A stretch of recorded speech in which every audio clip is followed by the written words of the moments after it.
Aujourd'hui c'est pas un chien que j'ai, c'est des chatons qu'on a eu juste hier soir et qui ont décidé de faire plein de bêtises là tout de suite parce qu'il faut que je filme.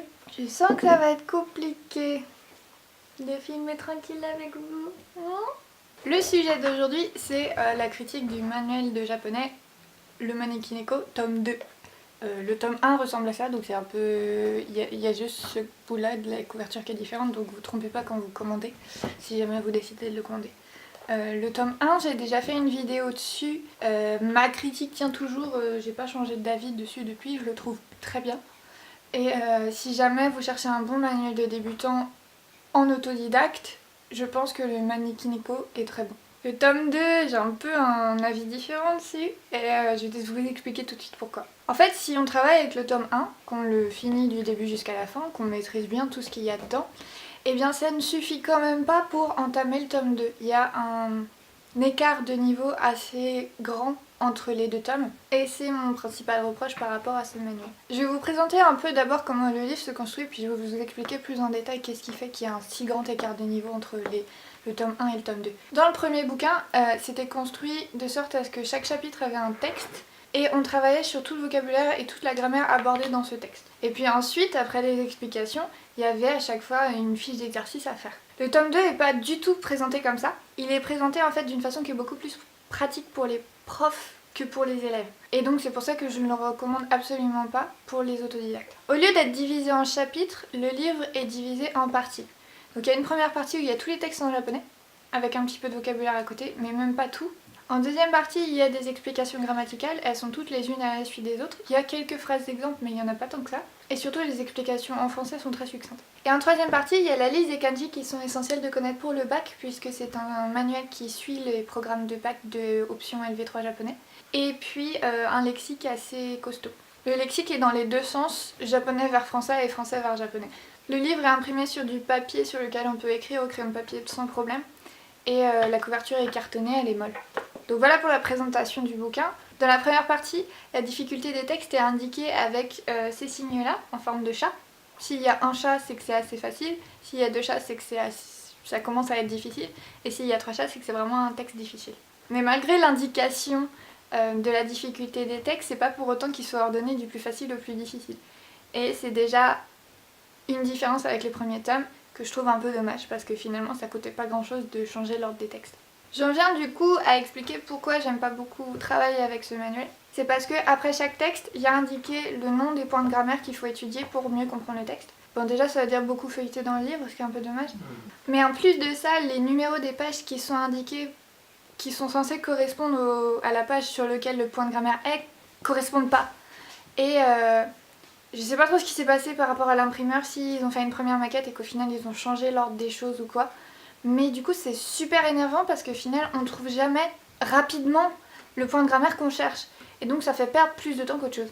Un autre truc qui fait que ce manuel n'est pas terrible pour les autodidactes, c'est que les exercices c'est uniquement des questions d'expression écrite. Et que donc ce sont des questions ouvertes pour lesquelles il n'y a pas de correction toute faite. Donc même si vous essayez de répondre à ces questions, vous ne saurez pas si vous avez fait une faute de grammaire dans votre phrase ou pas. Ça donne par contre des pistes pour si jamais vous avez envie de vous entraîner à écrire japonais et que par exemple vous publiez votre réponse sur Langue 8 ou un endroit où vous pouvez vous faire corriger. Et d'ailleurs j'ai déjà parlé d'outils que vous pouvez utiliser pour vous faire corriger par des natifs dans la vidéo qui est juste là. En ce qui concerne le contenu des textes eux-mêmes, je les ai trouvés intéressants. J'ai pas travaillé tous à 100% mais la plupart de ceux que j'ai lus étaient plutôt bien choisis. Ça parle de géographie, d'histoire, ça parle de contes, d'événements culturels, ce genre de choses. Donc c'est du savoir qu'il est bon d'avoir parce que c'est vraiment de la culture, quoi. En ce qui concerne la partie grammaire en elle-même et pas par rapport au fait qu'il faille chercher dedans, je l'ai trouvée plutôt bien faite mais un petit peu trop succincte. Des fois j'aurais aimé que les explications soient un peu plus longues pour que je sois vraiment certaine de pas avoir de doute sur ce que je viens de lire. J'aurais bien aimé aussi avoir 2 ou 3 phrases d'exemple en plus à chaque fois, histoire de voir vraiment le point de grammaire dans des situations variées. J'ai un peu un souci avec le fait que l'auteur du Manekineko, et c'est le cas dans le premier tome aussi, ait tendance à utiliser quasiment uniquement la forme polie.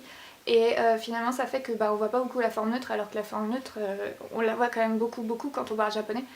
Donc ça c'est un petit défaut que je lui trouve, c'est pas rédhibitoire, mais c'est vrai que ce serait bien s'il y avait un peu plus de variété entre les formes très orales et les formes très écrites. Un peu à cause du Manekineko et du fait que j'ai bossé 2 ans avec avant de commencer la fac, j'ai quand même plus de mal à utiliser la forme neutre à l'oral que la forme polie.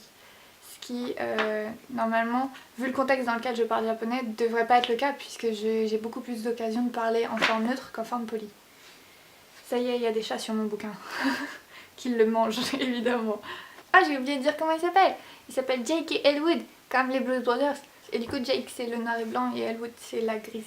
Globalement, je regrette pas mal en fait que le tome 2 ait pas été fait comme le tome 1 où les explications de grammaire étaient vivantes et où il y avait vraiment une évolution cohérente et progressive de la difficulté de la langue et également de la difficulté de l'écriture, puisque là, ils mettent les kanji dès qu'il faut les kanji et finalement, quand on passe du dernier texte du Manekineko, qui n'en a quand même pas beaucoup, par rapport au premier texte, enfin au texte le plus facile du deuxième tome, les kanji ça fait un peu comme si on était au pied d'un mur, quoi, et on se demande vraiment par où on va commencer. Donc pour conclure, je dirais que le tome 2 du Manekineko, si vous bossez en autodidacte et que vous avez fini le premier Manekineko, ce n'est pas le livre que je vous conseille de prendre.